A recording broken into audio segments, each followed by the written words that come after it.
Assalamualaikum warahmatullahi wabarakatuh. Yang kami hormati Ibu Nurgita selaku dosen pengampu kewarganegaraan dan teman-teman sekalian. Kami akan mempresentasikan hasil kerja kelompok kami dengan judul Persepsi Mahasiswa ITERA terhadap penggunaan pengeras suara di tempat ibadah dan dampaknya terhadap kenyamanan lingkungan sekitar kampus. Adapun anggota kelompok kami, boleh di next. Yang pertama ada Aiman Zaki, Nabila Marsha, Kana Nabila, Aneta Yesi Maria Purba, Rindi Claudia Silsilia Kempa, Farel Razendra Sahata Hutagalung, Natasha Marito Simbolon, Emia Ngalemisa Borutarigan, Faren Stefania Haloho, dan Fidelina Yunernanda Sitanggang. Selanjutnya, untuk penjelasannya akan dijelaskan oleh teman saya.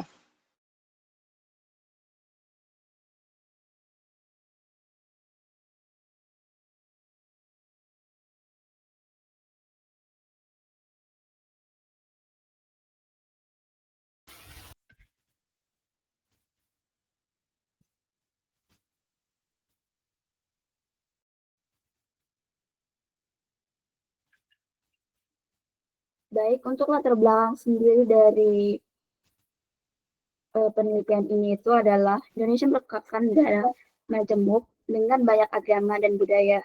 Kebebasan beragama di Indonesia dilindungi oleh hukum termasuk penggunaan pengeras suara di tempat ibadah. Suara dari tempat ibadah kadang dianggap mengganggu di ruang publik. ITERA berada di ruang lingkup masyarakat yang beragama dan dekat dengan tempat ibadah. Lingkup kampus tenang penting untuk mendukung belajar dan penelitian. Perlu diketahui bahwa mahasiswa ITERA memandang suara dari tempat ibadah. Next.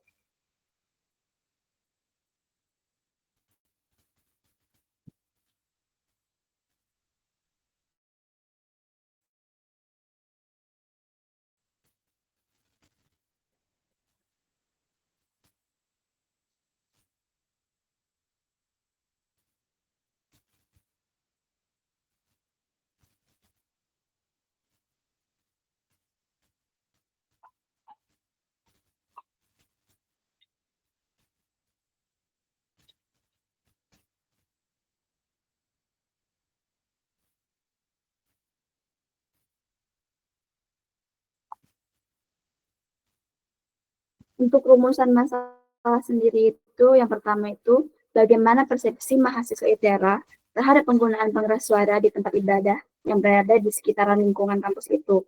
Yang kedua, sejauh mana sih penggunaan pengeras suara ini di tempat ibadah mempengaruhi kenyamanan belajar dan aktivitas akademik mahasiswa.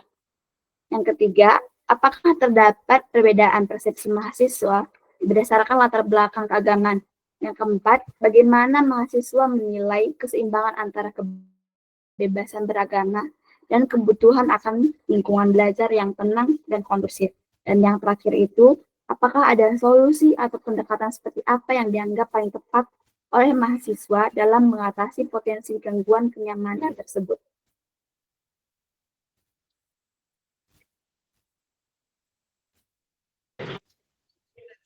Baik, izin melanjutkan batasan penelitian. Yang pertama, penelitian dilakukan hanya pada mahasiswa ITERA, baik asrama dan luar kampus. Yang kedua, fokus pada persepsi terhadap suara dari tempat ibadah, bukan aspek keagamaannya. Yang ketiga, dampak yang dikaji terbatas pada kenyamanan belajar dan aktivitas akademik. Dan yang keempat, waktu penelitian hanya mencakup 1 semester, yaitu semester genap 2025. Boleh next? Kemudian ada pun tujuan dan manfaat penelitian, yaitu yang pertama tujuan penelitian. 1. Menganalisis persepsi mahasiswa ITERA terhadap suara dari tempat ibadah. 2. Mengidentifikasi dampaknya terhadap kenyamanan belajar dan aktivitas akademik. Ketiga, mengkaji perbedaan persepsi berdasarkan latar belakang agama. Yang keempat, mengetahui pandangan mahasiswa tentang keseimbangan kebebasan beragama dan ketenangan kampus. Kemudian manfaat penelitian, yang pertama, bagi kampus sebagai bahan pertimbangan dalam merumuskan kebijakan yang mendukung toleransi dan kenyamanan akademik. Yang kedua, bagi mahasiswa memberi ruang refleksi terhadap pengalaman kebisingan dari tempat ibadah. Yang ketiga, bagi masyarakat dan pengelola tempat ibadah, memberikan masukan objektif untuk menjaga harmoni antara ibadah dan ketenangan lingkungan sekitar kampus. Untuk tinjauan pustakanya ada pengertian dan sifat persepsi. Definisinya yaitu proses mental untuk menginterpretasi rangsangan dari lingkungan. Sifat persepsinya yang pertama ada bersifat subjektif, yang kedua dipengaruhi oleh pengalaman, motivasi, harapan, dan nilai pribadi. Next. Selanjutnya ada faktor yang mempengaruhi persepsi. Yang pertama pengamat, yaitu sikap, emosi, persepsi diri. Yang kedua ada target, yaitu intensitas, ukuran, dan kontras stimulus. Yang ketiga ada konteks, yaitu situasi dan lingkungan sosial. Studi kasusnya, persepsi terhadap pengeras suara. Contoh kasusnya yaitu suara dari pengeras suara tempat ibadah di lingkungan kampus. Respon mahasiswa ITERA yaitu yang pertama bervariasi tergantung persepsi individu, dan yang kedua dipengaruhi oleh nilai, pengalaman, dan lingkungan sosial.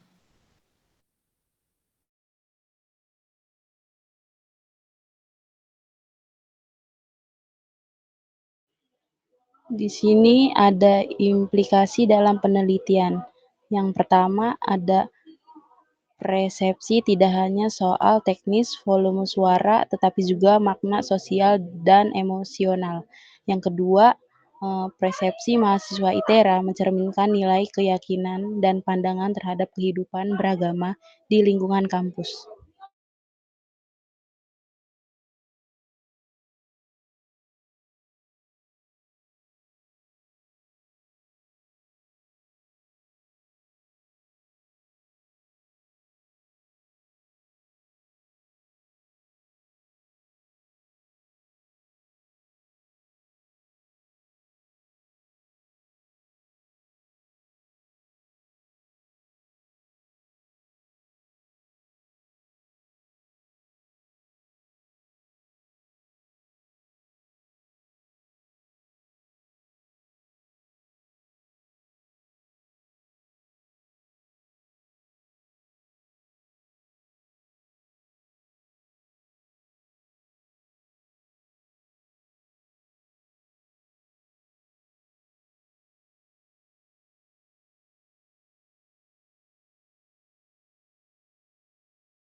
Fungsi pengeras suara di tempat ibadah.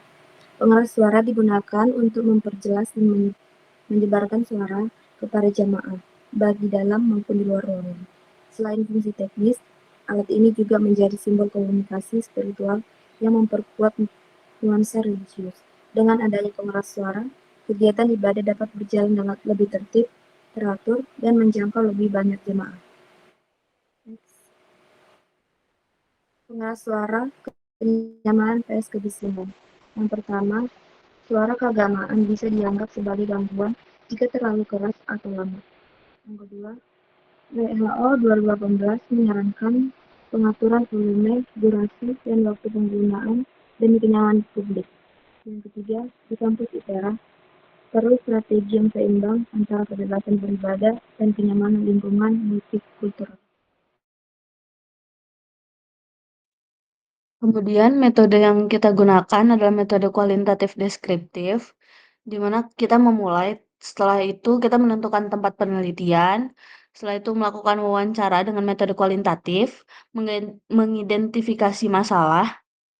Setelah itu memilih permasalahan utama, menyusun laporan, dan selesai. Next.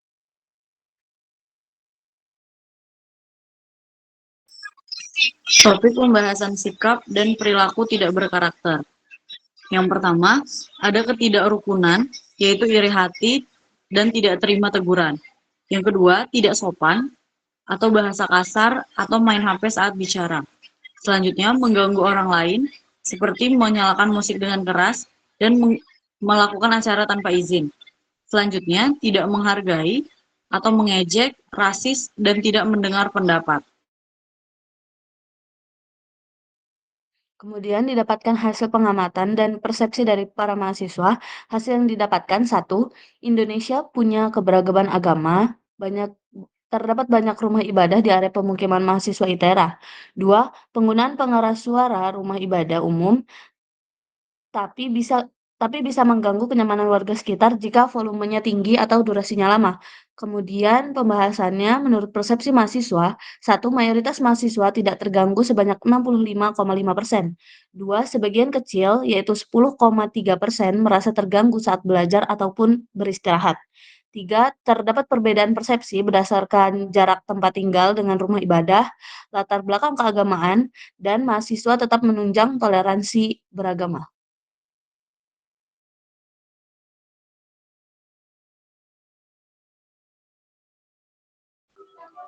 Selanjutnya ada solusi hukum dan pendekatan. Solusi dan pendekatan pada mahasiswa. Yang pertama, pembatasan volume dan durasi pengeras suara. Terus yang kedua, ada gunakan speaker dalam jika menggunakan. Yang ketiga, ada dialog antara mahasiswa, kampus, dan pengelola tempat ibadah. Terus di sini ada tinjauan Undang-Undang Dasar 1945. Yang pertama, ada tinjauan UUD 1945. Yang kedua, pasal 28E, kebebasan beragama. Yang ketiga, ada pasal 28C, yaitu hak atas pendidikan dan pengembangan diri. Terus yang keempat, ada pasal 29, negara menjamin kebebasan beragama. Yang kelima, pasal 34, keadilan sosial, perlunya keseimbangan hak, keseimbangan antara kebebasan beribadah dan hak atas lingkungan belajar yang tenang.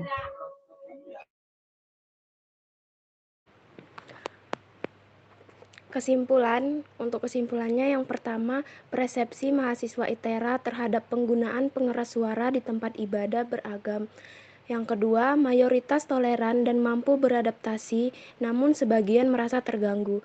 Yang ketiga, persepsi dipengaruhi oleh latar belakang keagamaan, lokasi tempat tinggal, serta intensitas suara. Yang keempat, umumnya mendukung kebebasan beragama, asal tidak mengganggu kenyamanan akademik. Yang kelima, perlu dialog lintas pihak demi solusi yang adil, sesuai Pancasila dan Undang-Undang 1945. Next. Untuk sarannya, yang pertama, tempat ibadah dapat menggunakan pengeras suara bijak atau volume dan durasi sesuai pedoman Kemenang. Yang kedua, kampus bentuk forum komunikasi antara mahasiswa, pengelola ibadah, dan masyarakat. Untuk yang ketiga, mahasiswa dapat kembangkan toleransi dan empati, sampaikan masukan secara konstruktif. Yang keempat, pemerintah daerah buat regulasi lokal dan lakukan sosialisasi pedoman teknis. Baiklah, sekian hasil presentasi dari kelompok kami. Kurang dan lebihnya kami mohon maaf. Wabillahi taufiq wal hidayah. Wassalamualaikum warahmatullahi wabarakatuh.